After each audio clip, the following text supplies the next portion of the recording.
So today what I'm doing is I'm testing all three viscosities to see which one actually performs the best for each scenario.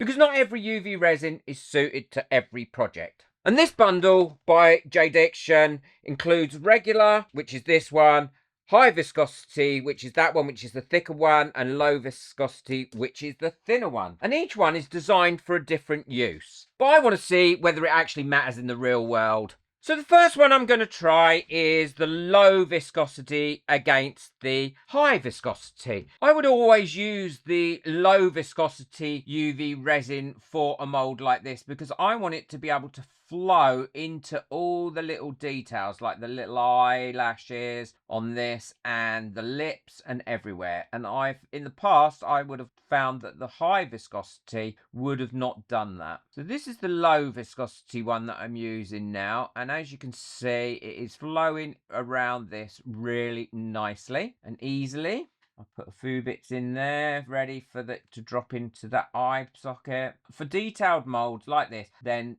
I find that the low viscosity is the way to go. But I've never actually tried it with the high viscosity. So we will see if it makes any difference at all. If I've got any little bubbles anywhere caught up, all I'm going to do is take the end of a micro brush like this. I can see one there and I want that one out. I'm not sure I can see anywhere else. Go around the edges of here. Get rid of any bubbles. And now I'll go over it with a long neck lighter and burst any of those bubbles that have come up to the top. And now I'm going to attempt the same using the high viscosity. This is, as you can see, a lot thicker. Now going around the outside, it's going to be absolutely fine, but it will virtually stay wherever you put it because of the thickness of it. It's much harder to get into those details. This little thin bit here around the top of the eye is almost impossible to do.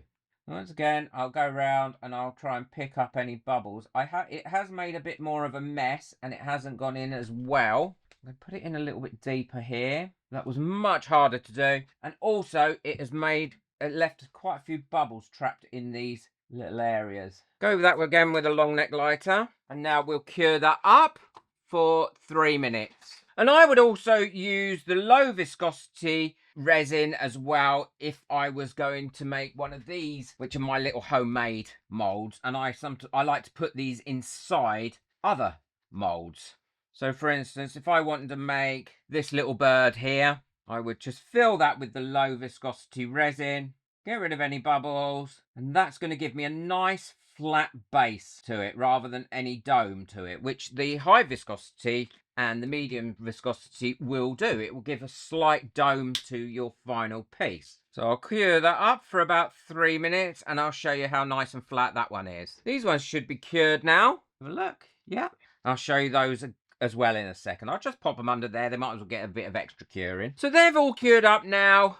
So let's put them to one side. Now I'm going to set up my double-sided lamp ready for the next test. And we can have a look at these. So this is the low viscosity one. And that has come out really, really well. All the details are in there. There's no overpour or anything like that. And it's got into every one of those details. So let's have a look at the high viscosity one. Now there is a slight bit of overpour on it there and there in the eye, and it hasn't gone quite, and there's a bubble there that I obviously missed, and that's because that's the high viscosity. So definitely the lower viscosity one was much easier to pour and gave better result. You can use the high if you've got it, you just need to be a little bit careful. The lower one certainly makes it easier, and it certainly makes it easier for getting all the details in that little micro mold as well. Now, if I'm going to use a mold like this, then I tend to go for the medium or the general one, and that'll fill that up really well. Now, when you're using UV resin, if you keep your nozzle in your UV resin and have a consistent squeeze, you're less likely to have any bubbles. I've got a few in there. All I'm going to do is release those, give it a couple of seconds, make sure I've got them out of the corners, and leave them to come up to the top. Now, if I want to use my little micro mold in there, I can. But before I do that, I'm going to brush it. Not to do its hair, but just to give it a bit more colour. I'm going to brush it with some chameleon powder here, just so it stands out a little bit more. Nice and flat. So there's no dome to this at all. As you can see, that's nice and flat on the other side. And now I'm going to put that one using the general UV resin, or the medium thickness one. I'm going to put that in this mould. No, I'm not, because it's not going to fit. So I'll fill that one up again, just the same as I've already done the other one. Cure that, and I'll put it in this one because it'll fit in this one. So I've only halfway filled that. I'm going to burst any bubbles that have already come up. Get rid of any that are already stuck to the bottom. And now I can pop that in there. This is why I would want the medium for this one, because I can have that, so I can fill that mould up a little bit there, but I can also get a slight dome on it as well. And this is a holographic mould, so this will give a slight holographic finish to it. There we go, so it'll give a slight dome. So burst any bubbles off, and off there. And this is why I wanted to set up the double-sided lamp for this, because I can put that on there and it can cure from the bottom and the top at the same time. So I turn that on for 3 minutes again, and that'll cure that. This needs charging. I've been using it quite a lot. So that'll cure that up now for 3 minutes from top and bottom. But they should be nice and cured now. So let's take a look at those. Yes, they've cured up lovely. And again, they've got a bit of a dome on. I don't know if you can see, but not a great dome. But they've also filled those moulds really easily. And you can see my little bird in there nicely. So that's the general one. Now for the high viscosity, I like to use this, and this is where it really comes into its own, as a doming or coating resin. So what I'm going to do is I'm going to make 2 lots of these little Wellington boots that I've made a mini mould for with this pearlescent pink UV resin. I love these pearlescent resins. And these on themselves are very, very thick. And the reason I'm making 2 of these is so I can show you what the difference is with doming with a high viscosity resin as opposed to doming with a low viscosity resin, and the difference it will have. I mean, I very rarely use anything else for doming now other than the high viscosity resin. The low viscosity resin definitely makes a massive difference when you've got complex shapes and things that you want to make, as it flows much easier into your design areas. And the general one, the middle one, works really well across general jewellery production or making. So shapes like this, or these, or earring moulds and things like that. So these have all cured now, these little pearlescent Wellington boots. Aren't they cute? I love them. And I love this pearlescent stuff. Now what I'm going to do for the first one is I'm going to be using the high viscosity UV resin. And again, what I will do is I will dome that up.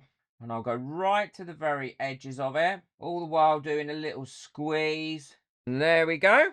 And now I should have a decent dome on that. I'll pop that under there and I'll start that curing process. And I'll do a comparison with that one against trying to dome it with a low viscosity. So now we've got that one cured up, what I'm going to do is try and dome it with the low viscosity one. And I might find that this will run all over the place. Oh, look, it is already it's started to run off because I tried to get a dome. Right, I'll cure that up anyway. Well, that's all cured now, and as you can see, it just runs straight off there and didn't give a dome at all. I can't see any dome on that, compared to the thickness and the dome of the other one where I used the high viscosity. I also did a test on these 2 pieces as well.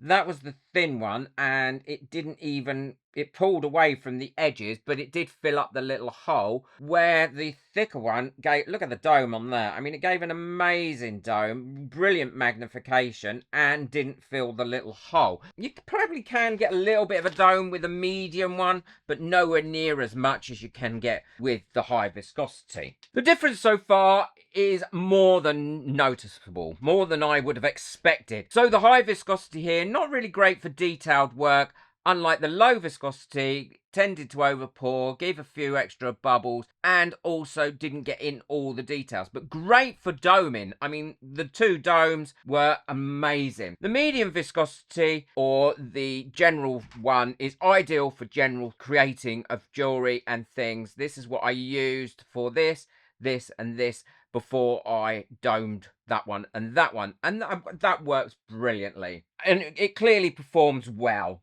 The high viscosity, without a doubt, for doming, this is definitely the stronger option. We can see there against what happened for the thinner one, which just overflowed and didn't give any dome. We can see what a great dome it has given on that, and on the oddly shaped thing as well, which is the Wellington boots. It gave a real nice thickness and a great dome. And using the wrong one here for doming can genuinely impact the outcome of your project and spoil it, because look at that thin one. It pulled away from the edges as I was using it and gave no real dome whatsoever. So after testing all three, it's clear that the viscosity really does matter. Each resin has its strengths, but choosing the right one for the right project is what makes the real difference. So if you're going to order yourself some UV resin, pick up the UV Trio bundle, because you're going to get a great deal of value out of that. And also, using the wrong resin can limit your results and make you feel quite frustrated when you're not getting the results that you want. And if you think all UV resins perform the same, they don't. There is no doubt about it. Because I've briefly shown you the pearlescent UV resin, but wait till you see what happened when I tested it fully. You will be very surprised. Check that video out next and learn how to use that. It's well worth it. Move that like button, hit that subscribe button, but most of all, enjoy your resin. Take care. Bye.